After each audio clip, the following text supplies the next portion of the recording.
Welcome back to Goonie's World. My name is Goonie, also known as Colin, and I am here joined by Lunicorn, also known as Lynn. Hello.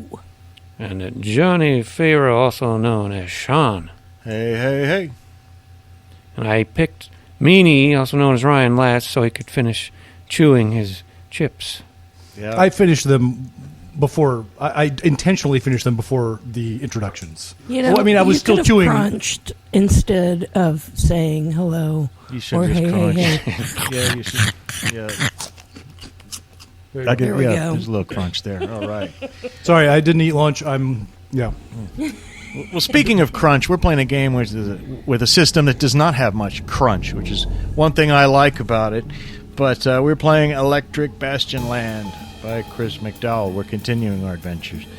In this session, we'll be using some material from an adventure written for the game Troika, which I think blends well with Electric Bastionland. So we're pulling bits and pieces from Fronds of Benevolence by Andrew Walter.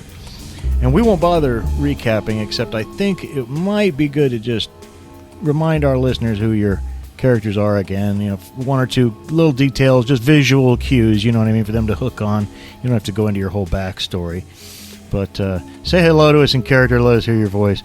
And as always, I'd like to start with Goonie. Well, I'm just called a lump, because that's what everyone called me, because I didn't know my real name, and I don't know who my family is, and I'm a gutter minder, and born and raised in Electric Bastion,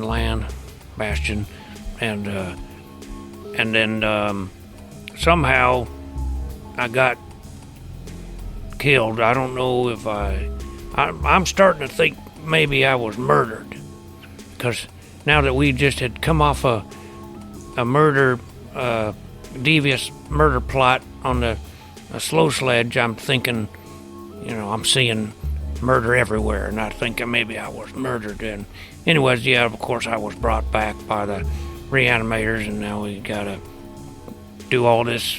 You already know that story, but yeah, you are. Yeah. And I don't think I described him. I think he just like looks like long stringy hair and a long beard, and it's filthy, and he was wearing rags. Now he's got this pink puffy fleece that gives him one armor. That's right. Let's not forget. I think everybody got a little armor. They may need it. But okay, Lynn, how about you? Tell us about your character again.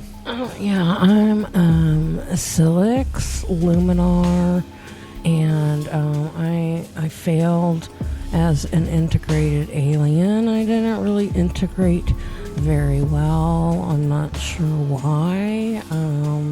I don't know, maybe it's my beautiful multicolored glow. I can just glow in whatever pretty rainbow colors I want and will. But yeah, I think they figured me out. They thought I was plotting against them. Because I was just fitting in, just like all the other integrated aliens, working an office job in a cubicle, and I think that like my fellow employees thought I was mind controlling them, and they came after me, and I fell down the stairs and died when I was running away from them. And so yeah, like this is Silix reanimated Luminar. All right. And finally, good Mr. Ryan, tell us all about your guy one more time. His name's Clancy, but he's I sort of I got sort of ran out of town really because I was creating these works of art that I think the people just didn't approve of, really. Just putting tentacles on things and taxidermy, taximancy, I prefer to call them. I actually sort of look like Gordon Ramsay, really. Sort of handsome and tall and slicked back hair, and a bit of a tan or lightly colored suit, jacket, but with no tie, top few buttons unbuttoned and all. You get to see puffs of chest hair, coming out, erupting from the unbuttoned buttons. But yes, but I was killed, unfortunately, by this mob of pitchfork-wielding and people who thought I was in some sort of cult because of the horrible tentacled creatures I was creating. But really, I think they're quite beautiful.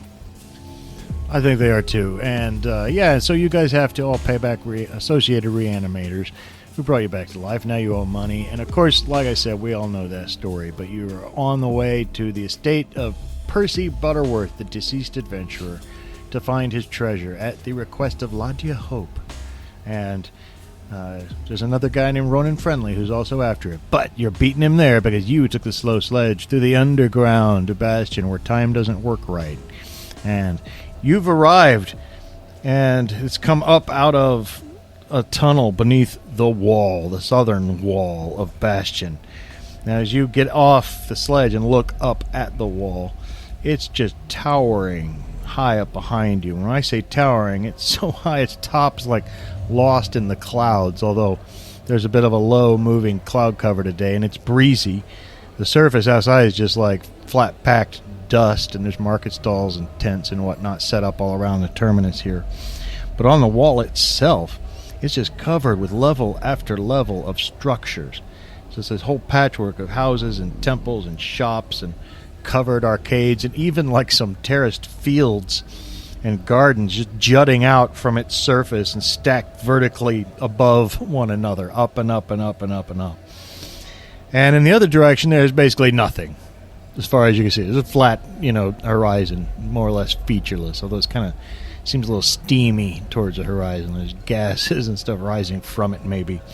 Anyway, there's all kinds of people puttering around here, and of course, the macrame owl, he's the first one off, and he rushes over to the stilt loper yard, or what must be stilt lopers. As you heard from the ice miner, Chuck and his buddies on the slow sledge, they were going to take stilt lopers to get across the collapsing mires and the acid wastes, past Plankton Downs to the great glaciers, do some ice mining. But that might be a good way for you to get where you're supposed to be as well. But near the terminus of the slow sledge here, there is that yard that the macrame owl ran off to. There's a high chain link fence. And it holds several things that must be stilt lopers. They're very fragile, ungainly-looking machines. Kind of an indigo metal. But they're basically walker vehicles with an open-topped gondola supported by these great big two long metal legs. And with great big flat saucer-like feet. And there's an operator's seat, like a ball turret almost, mounted on the front of each one of them. But the members of the Ice Miners Guild are already over there too. And the macrame owl, is strutting away smugly, while now all the ice miners are yelling and screaming and raising their fists at the gate to the yard where these things are kept, behind, again, like a high chain link fence with barbed wire on top. And they're all yelling at this guy. One of them walks back over to you. It's not Chuck, it's a different fella. And he's like, well, just forget all about taking the stilt lopers then. Son of a bitch. The nerve of some people. We can't hire any because somebody's already reserved all of them. Oh, was it that dang Al Mockery? Well, I don't know. He was just up there and he looked rather smug. But, I listen. Now we're going to have to take the Golden Sky barge, and that won't arrive for 1 or 2 weeks. And we're going to be way behind on our quota this year. And I'm sorry. But I got kids relying on this. You're going to make me cry. I'm embarrassed. I'm sorry. But, the humanity of it all. Breaks down weeping. And a bunch of ice miners are grumblingly walking away from the stilt loper yard. The only other person there is this man sitting in this incredibly high chair. He's almost as tall as the stilt lopers themselves, but it's just basically like a great big huge stool with a back. They're like towering way over, ground level. And he has this tall, pointy green beanie, and he wears a thick fur green coat, a green fur coat with huge collars. and he's sitting perched up like a little green ball with a pointing tip coming, sitting up on the top of that little chair. And so that's where you find yourselves. Who was that, I wonder? You mean that fellow there? Says a passerby. Says a helpful passerby. Oh. Yeah. Well, that's the Loper Lord. He knows the secrets of how the stilt lopers operate, He's the one that built them. If you want to get a stilt loper, you got to talk to him. Well, I mean, I don't know. We were just trying to get to, what's it called? Plankton Downs? Oh, yeah, that's out beyond the collapsing mire and the acid waste. That's a long walk. That's weeks on foot. Weeks, I tell you. But maybe we could hitch a ride with the stilt lopers.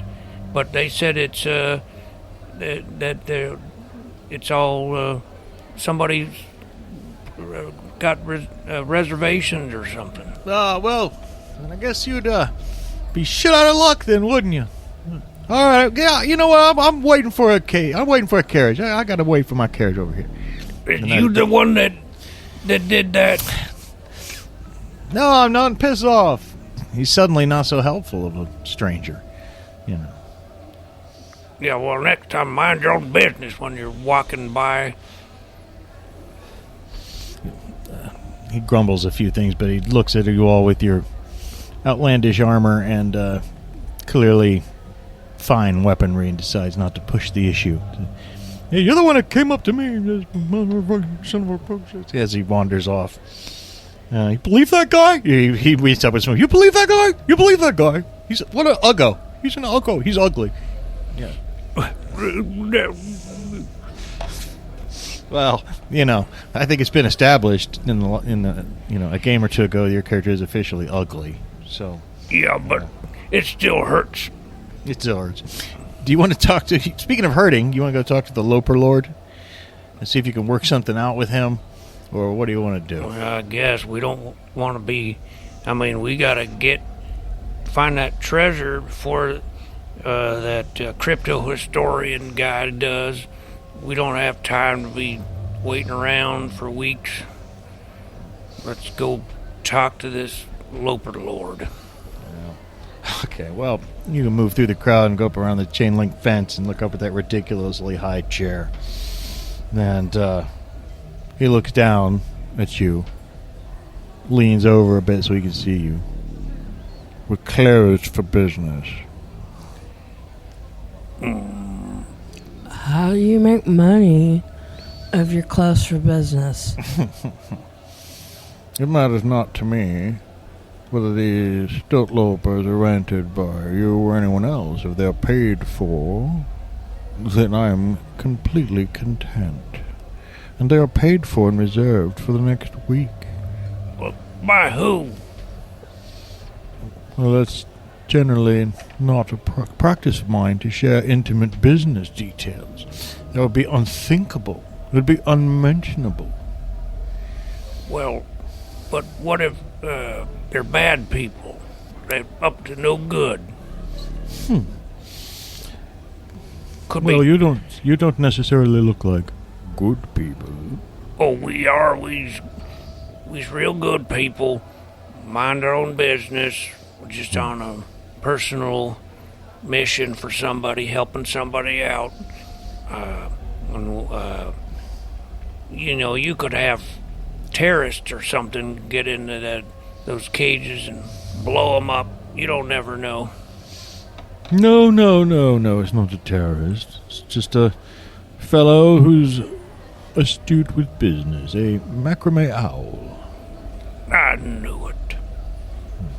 But I know that he's clearly just working as an agent for someone else. Oh, is he?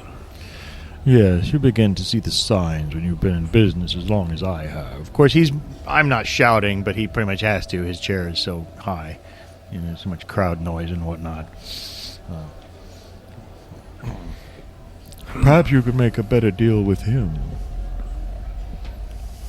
Yeah. And we already know. We were told we can't trust him, I don't think. We had business. I mean, he did give me a treat. Was that the same owl, I think? Gave me a treat. Anyways. He did. He gave you a treat. He gave everybody a treat. Yeah. Well, I guess we ought to. Maybe we'll have better luck talking to that owl. Do as you wish. Except I do notice you seem to be able to take good care of yourselves, he says, again looking at your weaponry. Perhaps, just perhaps you should speak to that owl if you think he's possibly working at someone else's request. Do you have any enemies? Or rivals? We got both rivals and enemies. Oh, I see. Well, I have something of a rival and an enemy. And one moment, and he spends the next 17 minutes trying to climb down, the back of the chair as you... Just a moment. One moment. Whoop, he does. Oh, there we go. Watch your step. Yes. He makes it back down. He's about like 4 feet tall. He's mostly just like a round ball, but covered in green fur with his pointy hat. But no, he's also incredibly jowly, I will say. But no, there's a overseer. Overseer Feng is his name. That's Feng.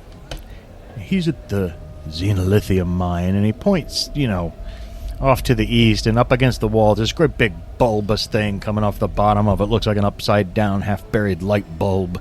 It's like stuck into the side of this wall, which, remember, the wall is all covered, going all the way up, with like Pueblo-like structures and all that kind of stuff. And it goes all the way up the side of the wall. That's the Xenolithium Mine. And Overseer Feng there, he isn't fit for his job, I'll tell you that much. He's a tyrant, and he's an extortionist. He charges extortionist rates for these xenolithium batteries I need to recharge these stilt lopers, you see. Now, if he were to meet with an unfortunate accident of some sort, well, then I might forget that I've already rented out all of these stilt lopers, and I might not even charge anything at all for a rental, provided something accidental and terrible happened to Overseer Feng, and I do mean fatal. Oh, more murder.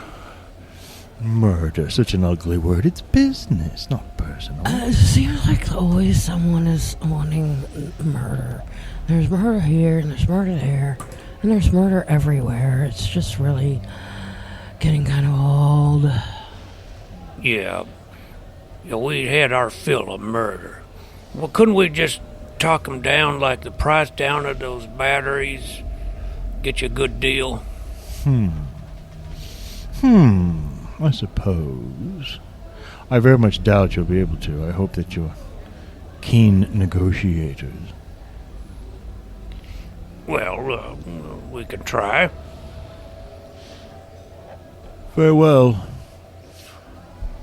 Provide me with a good contract from him for me to sign, or arrange for him to have an unfortunate fall. As an alternative, would you consider, like, a bunch of batteries? Because, murder's pretty heinous, but I don't really have a problem with stealing things. Do you know how heavy those things are? I don't. Why don't you tell me? They're very heavy. You'd need a floating disc to move as many batteries. Plus, I am here for the long haul. I need a continuous supply. So I need a good relationship with Feng or someone else to be running that mine. Well, we could start a workers' revolution, and they could overthrow the overseer, and then we could get in a guy that's willing to work with this Lord Loper. Well, I hear he's quite a tyrant. I won't presume to plan for you. All I care about is he is no longer in charge of that mine. So, sorry, are you talking about, like, seizing the means of production and all that? Because I read a book about that once. Oh, yes? I've read a book like that myself, as a matter of fact. Have you ever heard of tyrannical plant overlords in opposition to decent hardworking folk, why directed hysteria is only right and proper? It's an excellent pamphlet. I'm not familiar with that one myself. I can't say that I have read that either, no. Well, in this matter, you know my situation. If I were you, I'd talk it over and do something about those carrier pigeons. One of them looks awfully anxious. Oh, yeah, we're supposed to send off a pigeon, and we're not supposed to eat them. That's right. Not supposed to eat them. Yeah. Yes, I was hoping we could tell them that we had figured out a way to get there instead of sending a pigeon and saying, "Oh, we're here, but we're stuck for a few weeks. We'll hear from us whenever." You know what I'm saying? Well, maybe you won't be stuck for a few weeks, but I'll just remind you have them, so I don't forget. And it was just so Ladia Hope could keep track of your progress. Well, yeah, we better just send one of these off. Tell them, yeah, we made it to the wall, and we're arranging transport to Plankton Downs. All right. Well, you can scribble that down and wrap it around the pigeon's little leg and send him off. So now, yeah, if you could do this is the way to get one, you know. But you could also, I guess, steal one from him or beat the shit out of him and take one. You have lots of options available to you, but sounds like Fang doing something about him. Whether you have him meet with an unfortunate accident or do something else that you're more comfortable with morally, I will let you commence to doing it. Or I guess you could try to track down a macrame owl, beat the shit out of him, and, you know, there's all kinds of things at your disposal here. Yeah, let's go have a word with that overseer. Maybe he's not so bad. Maybe not. Well, I don't want to say this too loud, but I don't really have a problem pushing down a flight of stairs. But no, sorry, Silex. I didn't mean to trigger you, but if he did fall down a flight of stairs or something, it wouldn't be the worst thing that could have happened. I think I solved who killed you. No, I've no history. I've no history of pushing people downstairs or anything. I swear. And what about going into alleyways and stabbing sleeping people in their sleep and killing them? Is that something you've done before? I plead innocent, or whatever. Okay, well, I'm gonna keep my eye on you. But I think I don't know if I could murder a man, but maybe if it was a real jerk, and if it would help if it was in self-defense. But then we got to make it look like an accident somehow. Well, I don't know how much he actually cares about it looking like an accident. He just didn't want to say kill him, but that's what he wanted. Well, we'll just search him out, I guess. I guess so. And we'll assume you had this conversation while you're walking towards the Xenolithium Mine that he had pointed out earlier. No, I actually thought your idea about starting a workers' revolt and overthrowing him was really quite a good idea, and it could be quite fun. Yeah, but we got to make sure whoever they nominate is for workers' rights and also for low prices on batteries. Yes, this is true. This could be a complicated deal here. Could be. Yeah. I don't know if you have time for a full-scale worker revolution in the city, but he may have disgruntled employees. When you get to the mine itself, though, as I said, it looked like kind of a great big inverted light bulb, half submerged, and up and built into and up against the wall. We realize there's not even any entrance down here. This must be where like the base of the machinery is. There's like a half shaft that goes all the way up. I mean, you don't know if it goes all the way up because it's just a high wall, but it goes up. You realize you're going to have to get up to the top of the wall. Very, very high up, you can see like 3 or 4, like a cupula, basically.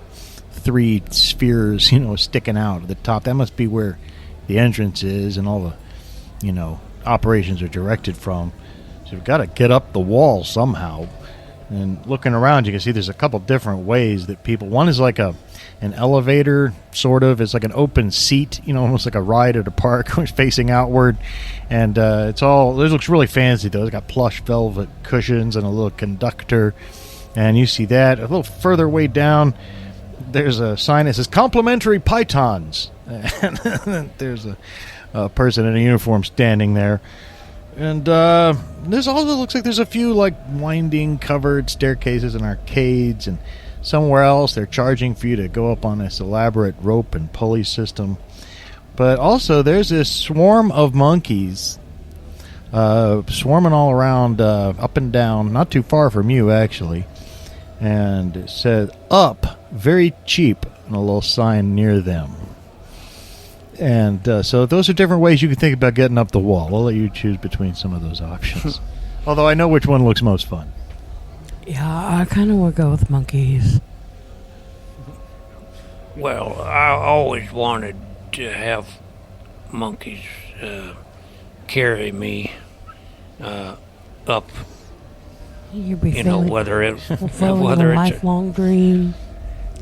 Yeah, I mean, it's on my bucket list. Monkeys taking me up a tree or up a wall, doesn't matter.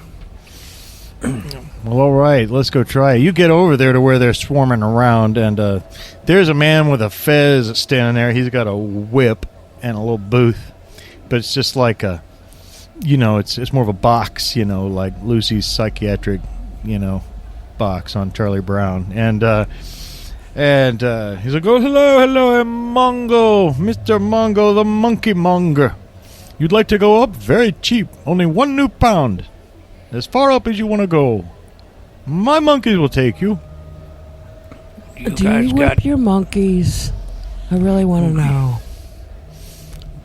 I whip the monkey all the time. No, and that's a personal question. I didn't mean that as a euphemism. I mean, do you literally use the whip on the monkeys? Well, they just crack it to scare them. Okay. Of course. Oh, I treat all my monkeys excellent, says a monkey. Maybe we ought to start a monkey revolt. There you go. We could. That sounds even more fun. Yeah, and then they can take us up on their own free will, and they won't be whipped. Well, at any rate, how'd you like to go ahead and pay your new pound and go up? Quickest and easiest way up, of course. Do you guys have any new pounds? I don't even know if I have any left. I have 2.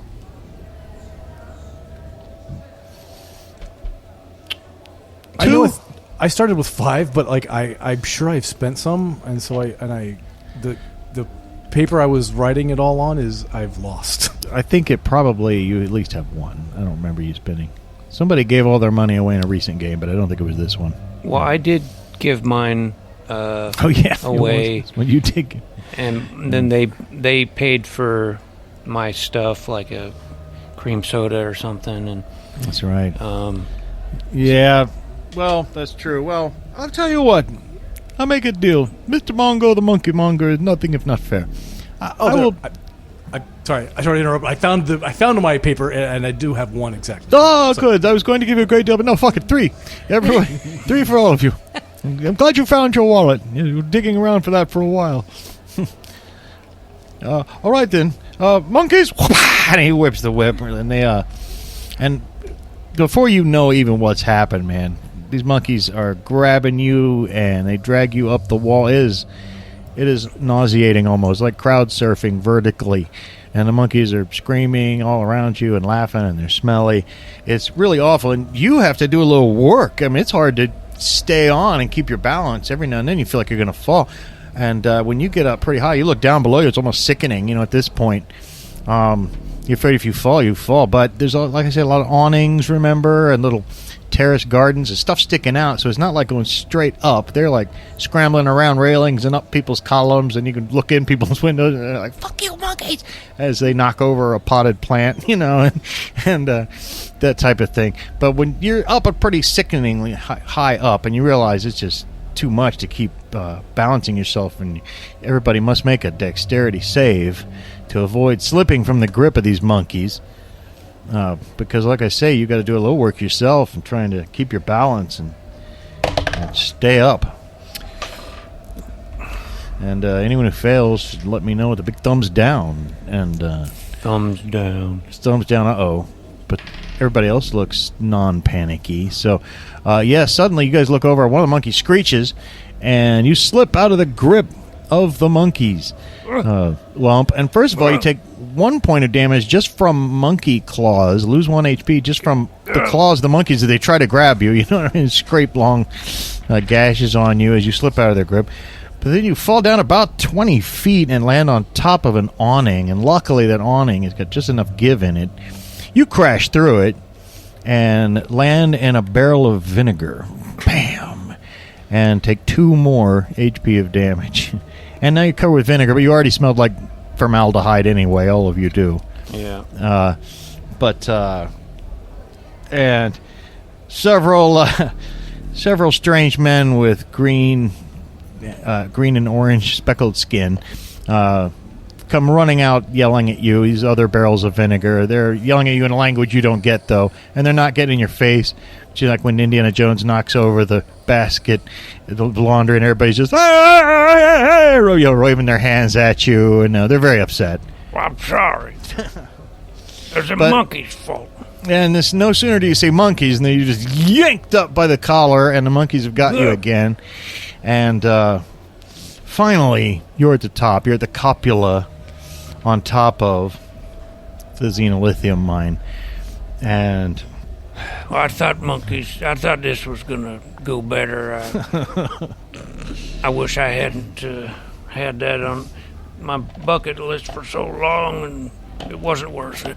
Yeah, well at least it's crossed off now. That's right. Yeah, but I'm going to write a bad review. 1 star for the 1-star review for that. Yeah. So, once the monkeys are gone, they've swarmed way back down. They're like super far away from you. You begin to walk off, and some little sixth sense is bugging you a little bit. Everybody make a luck roll. Remember, and it's just lower rolls do not favor you, and higher rolls do favor you. You don't add anything to it. It's not on your character sheet. Just roll a d6. It's something we use when we're just looking to see what happened to you through. 6. Well, and I see that Clancy's rolled a 5. However, as you walk along, Silex, you've been patting your pockets. Something doesn't seem right. And please, as honestly as you can, remove 1 random item, not including armor, but because the monkeys seem to have either made off with it or you dropped it at some point in that chaotic journey up. So just number your items best you can, or drop a dice on your character sheet, or however you want to do it. Close your eyes and point would probably be the quickest thing to do. I know you don't want to land on your badass weapon. Okay, so I have 1, 2, 3, 4, 5 items. 3 with the third thing was my steel rope. Okay. Which is a shame because we might need some steel rope. Okay. Later, but better than my my weapons. Okay. So you've lost your steel rope, and you might need it. Better than your weapons. Absolutely right. And you'll know better than to trust those monkeys again. So The entrance to the copula of the Xenolithium Mine appears to be wide open. And there's a chamber in there with some mild machine noise coming. I assume you'll enter the place. It's really kind of a pleasant, low hum, really. But the first thing you see is there are 3 very exhausted-looking, very sweaty workers wearing striped coveralls, like purple and orange striped coveralls. And they're chained by their ankles to these circular rails that allow them to move, freely all around the room. And they're checking various remote controls on banks. Some of they look like old school typewriters or cash registers, but some of them have little screens like circular early cathode ray, monitors. And they're constantly painstakingly typing things into it. And that's what you see. Other than on a table, there is a pamphlet entitled "Tyrannical Plant Overlords in Opposition to Decent Hardworking Folk. Why Directed Hysteria is Only Right and Proper."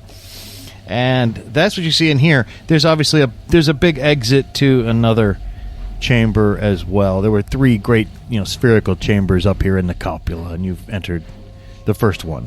No one comes up to greet you or ask business or anything. These guys are way too preoccupied, and this is not the kind of place where people come in and do shopping, So that's where you find yourself. I'm kind of feeling myself having a change of heart now that I'm seeing the working conditions that these poor miners are under, and maybe we should just push this guy off the cliff. Yeah, this ain't right. I'm on the same page with you.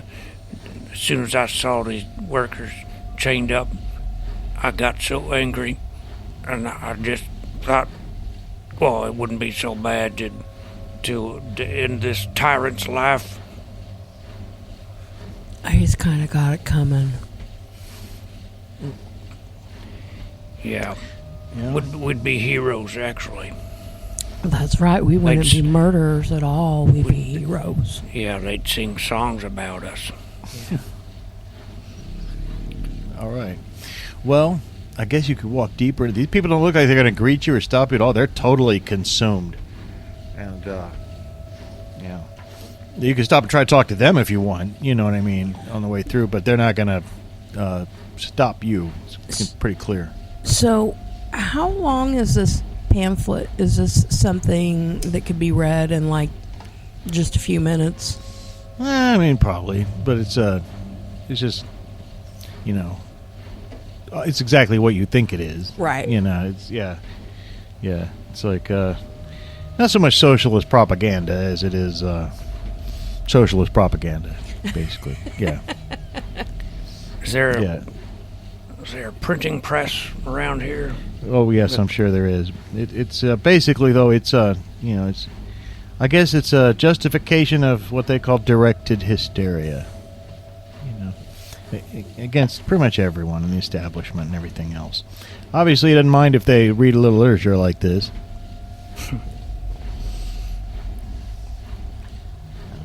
So you could move through the chamber and go deeper in and look for Fang, or you could try to talk to the workers if you want. Well, we ought to talk to the workers, see how they feel before making any decisions. Well, yeah, the closest one, he sees you in his peripheral vision. He's like, please, you're going to just ruin my concentration. Careful. Oh, I'm sorry. We won't bother you. Just a quick question. You happy with your job and your prospects? Happy? Is this a meaningful career opportunity for you? What kind of a question is that? Please, out of the way. He jostles you and he goes over to another bank, is pressing some buttons, and he peers into that little, monitor. It just like little bleeps in it, bleep, beep, every now and then. Okay, let's stop for a second. Get my chains in your way, your leg there. Thank you. Oh. No, listen, I've only have a 15-hour shift, and it's not too bad. Okay, well, because I actually, this is my first job. Not this job, but I'm on another job, and it's my first job I've ever had, and it's better than the one that you've got, it looks like. So you come in here to gloat? No. Please, I must keep the battery production up, or something terrible will happen. Okay, you keep on. We're going to go talk to your boss, and... I talked to my boss. I have no side of the business affairs. No side of them at all. But would you like a new boss? Well, what kind of a question is that? Well, if you're unhappy, we could set up something to where, maybe you have a new boss that is easier on you. You might have to get to work less. You've been reading that pamphlet. No, we just had the same ideas. Well, everybody at this point, go ahead and make a will save, will you? This represents your overall psyche and awareness and intelligence. Charisma, I think. Charisma, yeah, it's called charisma. To will and into the odd is charisma in Electric Bastionland. My charisma is the lowest you can roll, I think. So, well, everybody give me a nice charisma save. Maybe somebody will pass it. Oh my God! I had a 3 and I rolled a 2. Oh man! Yeah, 3 charisma is pretty bad. Yeah. Yeah, well, mine's 7, so it's not great, but I rolled a 5, so That's wonderful. Well, you guys all noticed. It took you a while to notice it. Something's on the. You were all involved in this conversation, but you just realized that one of the 3 is actually left the room. He's gone down that hallway. His chain's like really, really long though. He's going into the next chamber. He's gone into it already. By the time you realize he's not standing there anymore. Maybe you heard a chain rattle or something and didn't register for a second or two, but you realize you can see the chain stretching down the hallway now. And so one of them's left the room during this conversation. Okay. I want to see where he's going. Well, certainly get out of my way. I've got to get back to work. Okay, you're doing a good job. Keep up. I've only got 13 more hours on this shift. And then it's a nice bowl of oatmeal and a good cot. Hey, don't... Yeah, a good cot goes a long ways. Well, if you guys go into the next chamber, it's actually a fairly great big room. The chain goes all the way across the middle of the room to the other doorway on the other side of the chamber. It's open, and one of the workers, with the stripe purple and orange, he's standing there, and his hand pressed out, almost ready to press a button. He's like on the other side of a fairly big room. The only other thing you see in there is this box of black metal slats that's suspended from chains from the ceiling. It's about 30 feet up, this vast round chamber. And you could hear, coming from that box, and it wiggles around a little bit. And then there's the other, and then, like I say, the other worker with the long chain. He's by the other door, and he's looking over, and he sees you. He's just about to press the button. And if you want to do something about it, now's your chance. But you better do it within the next 1 second. It would be your only thing you could do to stop him from 50 feet away. I could use my weird gun. Well, it has to be an impulse thing because he's going to do it in a second. No time for a big, lengthy planning session. But anyone who wants to, if anyone wants to stop her, if you don't think it's a good idea to shoot the weird gun, you can bat it out of her hands. Otherwise, she fires the weird gun. I didn't mean to roll so high. Well, it's weird and his arcs across the chamber. And what did you roll? I roll a 5, and it ignores armor. Yeah, that guy, and he didn't have any armor anyway, and he's got 3 HP, so he just boom, boom, boom, falls back against the wall. Now, he's down to 8 strength, and he has to save for critical damage here. And he rolls a 14, so he does not. He just kind of oozes down the wall. He'll die if he's not given medical attention within the next hour or so. But he's completely out of it. He's not pressing that button, though. That's for sure. But the door opens. You know, he was standing out. The second you shoot the weird gun, and it makes it. You know, I'm sure it makes a weird loud noise. And the door opens to the third and last chamber in the place, and you can see through there a little bit. But there is a man. It's kind of silhouetted in the light coming from behind it. There's like this whiff of very thick and pungent incense coming from that room. It's far away. And then he immediately, you know, once he sees you, he reaches out to close the door again. As he's reaching out to close it, another one of you might have a chance to just freaking shoot the guy if, you know, you don't know who he is or whatever, but you have a good idea. The door's going to close. It's just a matter of whether you'll be able to hit him with anything before it does. And, but somebody act in like the next millisecond or it doesn't happen. Well, first thing I thought of was to throw my prong of war and shout, "Death to tyrants!" Death to tyrants. Yeah, sounds great. Go ahead and you hurl your prong of war. Also, let's not forget you've got a little, you know, fighting monkey thing in a little cage. Yeah, I do. He probably was, you know, not Bug happy about monkey. that trip with the bug monkey thing. He's a bug monkey. He's part monkey, I guess. Part monkey, yeah. Anyway, you hurl the prong of war. There's a long hurl across the room. And Yeah. and it strikes him, but how hard? Okay. 7. Oh my. You see him stagger backwards, and then the prong and him are on the other side of the door as it closes. Now what do you do? Shall we try the dead guy's hand? What do you mean, try his hand? Try, because, like, I think he was putting his hand up there to open or close the door. Maybe I'm misreading that. Well, he was going to push a button, I thought. Yeah, the button was like outside the door. She's right about that. Well, yeah, maybe we ought to just push the button. Now, we should probably apologize to the guy that was going to be pushing the button that you shot up. We could, like, give him some first aid and stuff so he doesn't die. What it seems like is he's running into tattle, though. You know, Yeah. probably about the conversation you That's guys were having. true. Not that he deserves to die for it, but so you want to press a button with your hand or with his hand, or what was the plan there? Yeah, I don't know. We can worry about this bootlicker later. We're going to have to... I'm just going to push the button myself. All right, well, you push the button, and then suddenly you hear the chain in the ceiling that's holding up that great big slotted metal box. It falls, boom, and the slats all come apart. And there is this thing in it. It's big. It's like a... hard to explain, really. There's two thick legs with boots, but the whole rest of the body basically is like this mass of scarred and muscled arms, like those of a professional bodybuilder or a wrestler. And each one of those arms is brandishing a chain.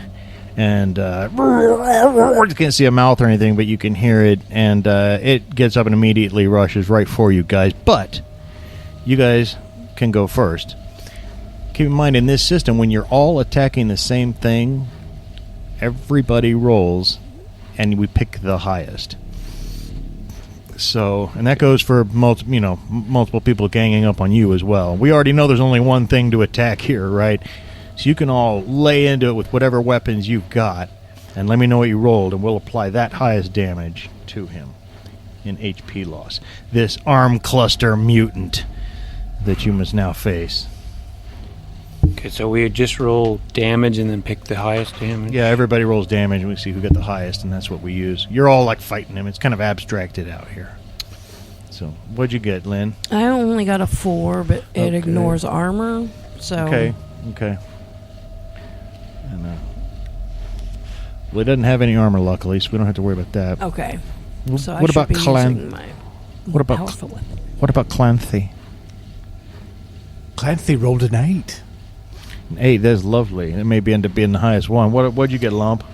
Well, I was unsure what to do because I was going to release my caged bug monkey. Your cage monkey can roll too. Okay. Well, and he only has a D6, so he won't be the highest. Okay. Well, he runs up. He's certainly in there jumping around and screaming and fighting. And but you do 8 points of damage to the thing with Clancy's, I believe it was his fancy revolver or whatever it was that Vlad Yaho gave him. Was it the one that was like kind of weird aim? Like it's like boom, boom, boom, boom, boom, boom, fires a bunch of little. But it's no significant. The thing was a great muffled scream. Then it whirls around with all those arms and chains and attacks every single one of you guys, and does 1 point of damage to Lump, and does 4 points of damage to Silix, and does 2 points of damage to Clancy. And now it's your guys' turn again. And meanwhile, he's moving towards you as well. Even as he's getting in your face, he's trying to smash you up against the wall. Like, in a turn or two, he might be able to literally smash somebody if he tried to. So, I'm assuming you go lash out again. If you want to attack and have your monkey attack, he can throw in his D6 plus whatever weapon you're using, Lump. Everybody can jump in an easy way, which is one of the beauties of this. I rolled a 7. Okay, a 7's not bad. We might not beat a 7. In fact, you don't even need to speak up unless you've already rolled more than a 7. I see you're consulting your sheet. Yeah, because I threw my prong of war last time. Yeah. I don't have it. And so I need to find... I did have an adze that I picked up. Yeah. And I don't know what... It's a noble adze. It was a noble adze. It was a D6 weapon. He got it from the... what was that horrible thing called? The maxillar... Usurper. Usurper, yeah. Yeah, I would use that. That's a D8. So go ahead and roll that. And for your monkey, so far... Well, you don't need to roll for monkey. So far, we go to 7. Okay. No, just a 4. Okay, well, guess what? Just a 4 ain't bad, because you guys don't have a lot of HP in this system, and frankly, even a big monster like this might only have 10. Now, you've done 1 more than what you needed. Now, his strength is 15, so he's lost 1 point of strength. He's a 14 or less he's got to make. Just avoid... I rolled an 18. Normally a good thing on a D20, but not right now. Because he had a pretty good chance of that, 14 or less, but no. And this arm cluster mutant also crumbled to the ground. First it falls on his ass. Boom. Oh. And then rolls over on his side, and there's like heavy green syrupy blood, like Stretch Armstrong blood, if anyone gets that reference. Those are stretchy dolls from the 70s. You ever cut them up, and there's like this thick-ass motor oil syrup inside of them. That's what kind of blood this thing has. And now you face now you have the door. Obviously, pressing the button wasn't the way to get in that door. So, perhaps we should try the knob. Yeah. You just want to try to open it normally and see what happens? All right. Well, you open it normally. And inside, it's not exactly what you expect. It almost it looks like a combination of a laboratory and a private bordello. And there's a splendor of cushions and those weird circular cathode ray consoles and the typewriter-like keyboards. But there's alchemical equipment in here and hookahs. And there are 6 harem girls who their dresses actually must be invisible, but they've been splattered with purple and orange paint here and there. You can tell they're invisible, but they're painted from the way they move. And they're all languid. They don't seem alarmed or anything. And and then lounging on a cushion, as if just waiting for you casually, is a man with also purple. It almost looks like a court jester in a way. He's wearing a 3-pronged hat, and he's all striped in purple and orange as well. However, he stands up languidly as you approach. He's got a whip in one hand and a knife in the other. Was this the person that I threw the prong of war at? Yes, and he's bleeding a little bit. Thanks for that reminder. And your prong of war, I've already got it marked off on his sheet here. And you did 7 points of damage to him, which is considerable. But now, no need for violence, he says. Perhaps there's been some misunderstanding. I am Overseer Fang. Do come in. Avail yourselves of my harem. Okay. Well, I guess we'll try to talk this out, but Of course. Nothing we can't talk about. we can't guarantee it's gonna go your way. Well, sometimes things have a way of going my way. He says he's waving his fingers at you, and there's a ring on one of those fingers, and it goes flash, like a flash bulb, like a flashlight. Everybody make a will save. Charisma. Everybody make a charisma save. I rolled a 2. Hey, there you go. I failed. Well, you two, you're not affected, but yeah, you as far as you're concerned, Lump, you don't remember anything has happened in the last couple of days at all. You were just sitting down, to get those free cinnamon rolls, at breakfast that the nuns pass out with your friends. You were watching some guys play a card game of Hot Murder, and next thing you know, bam, you're right here in this situation right now. You don't know what the hell's just happened. You're befuddled. Hey, where's my cinnamon roll? You guys don't know what just happened to him. And yeah, and then normally, you guys go first, but in this case, you've just, been flashy thingied. And so you need to make a dexterity save if you want to go right now before this guy, because he's going to go. Well, fuck. My dexterity is super high, and I rolled a 19. So. Oh, well, you'll go after him then. Yeah. And it looks like Silix is also disappointed. No. Silix No, you're is happy? Yeah, Okay, I rolled a 4. Okay, well, you better go, because he's raising his whip as if he's going to strike with it. 7. Okay, there is 7. And now, another thing you notice, when you hit him, there's like a little, his whole body, there's like a little, like an aura around it for a second as you hit him. And you begin to suspect that he may have some magical form of armor or protection or a bit of soak. He's already got one arcana, you can see quite clearly, the ring. You're not sure what part of his, suit it might be, other than that hat is a rather ridiculous-looking thing to wear around otherwise. So that's the only thing that, it's clear that he's wearing. No other rings or anything like that. However, he does stagger backwards, and you've hit him rather badly, and then he whips out with the whip and tries to disarm you, Silix, by whipping the gun out of your hand, the weird gun. You have to make it... I just wanted to clarify, that was the pump action. Okay. The noble weapon that I got. Good. The noble weapon that you're... Yeah. Oh, that's right. You started with the weird gun. Yes. Yeah. Well, the gun you just used, that pump action, make a dexterity save or it gets yanked out of your hands. 20. Oh, no. It clatters down on the ground. 22. In fact, I say with a 20, he pulls it way away, back towards him. Ha ha! He says.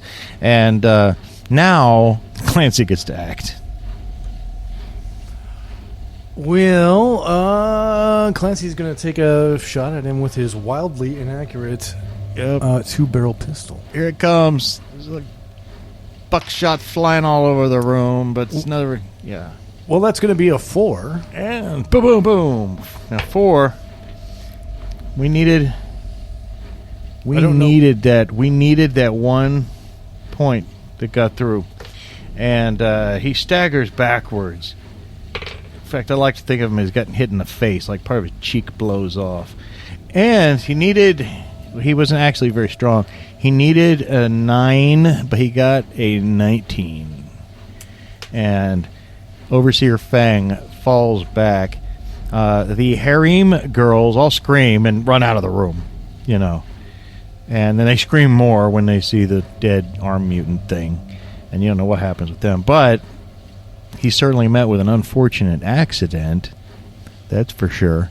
I mean, he's going to live if somebody... You might want to go up and give him the coup de grace, because he's just laying there spitting up blood and barely conscious. Yes. Quite. Well, I want that ring. I want my cinnamon rolls. Okay. I don't know who you people are. That's right. And I don't care. I want my cinnamon rolls. Now, I was supposed to get them handed out because I'm the needy. A gift to the needy, and I want my cinnamon rolls. We will get you some cinnamon rolls. You're like under some kind of spell that came from this guy's ring. I'm getting ready to shoot him in the head with my weird gun, and so he stays dead, and then I am going to take the ring that he used to befuddle you. You are befuddled. Well, I was wondering, That's what I'm do you saying. think you could undo the befuddlement with the ring in your possession? Oh, I think that's probably quite possible. Maybe. Well, maybe. You could try it. Well, how about this? And I'm just going to smack Lump in the face. See if this helps. Hey, now you can't slap people like that. First you call me befuddled. I'm just a befuddled uggo who got slapped in the face and ain't got no cinnamon rolls. Now, how do you remember being called an uggo? I don't. Well, people been calling me that for my whole life. Yeah, And it hurt. that's why it hurt. Yeah. Well, do you want to try to do something with the ring? And by the way, you don't know where those girls ran. You don't know what kind of freaking law enforcement they've got around here. Your time might be limited, But you certainly take the ring. You going to try to unbefuddle him with it?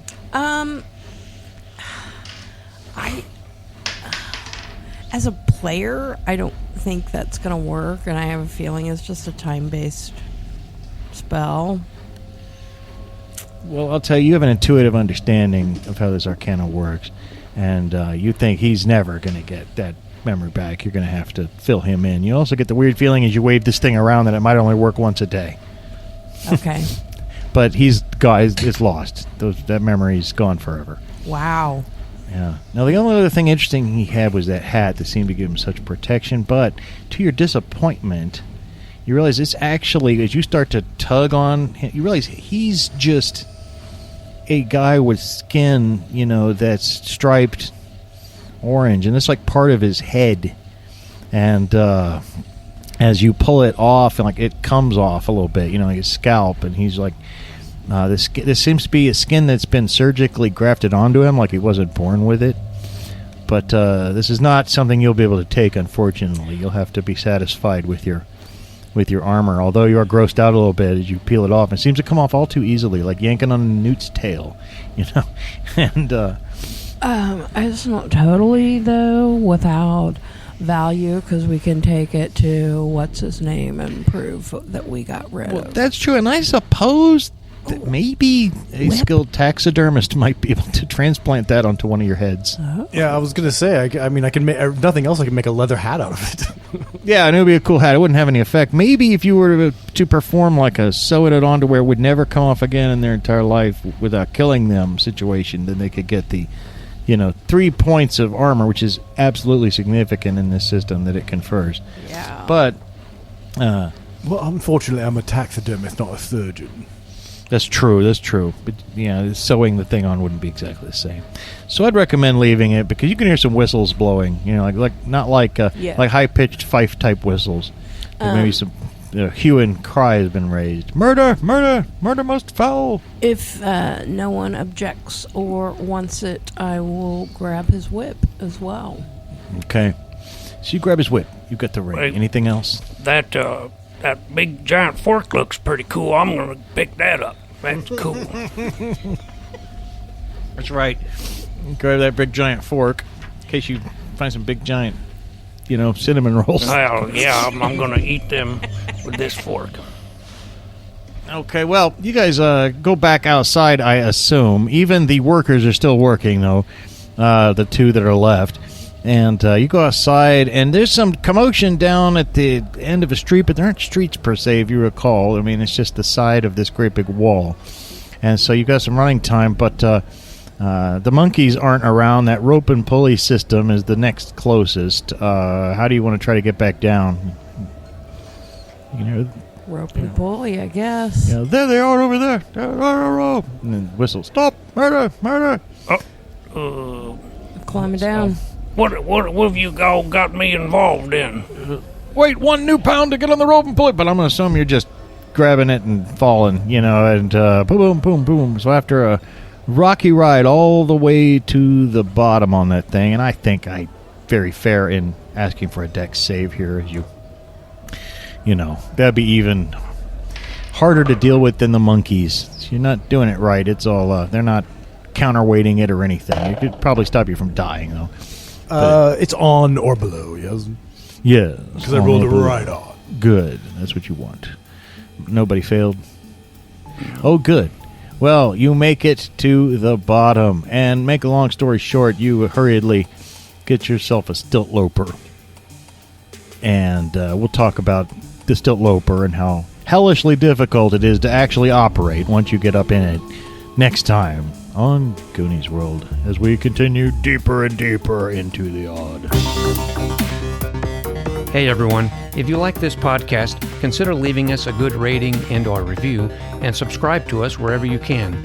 We've got a YouTube channel and a Discord server, as well as merchandise available at TeePublic. Find our website at GooniesWorldPodcast.com. Email us at GooniesWorldPodcast@gmail.com. You can find all those links and more at Linktree/GooniesWorld. Thanks for listening.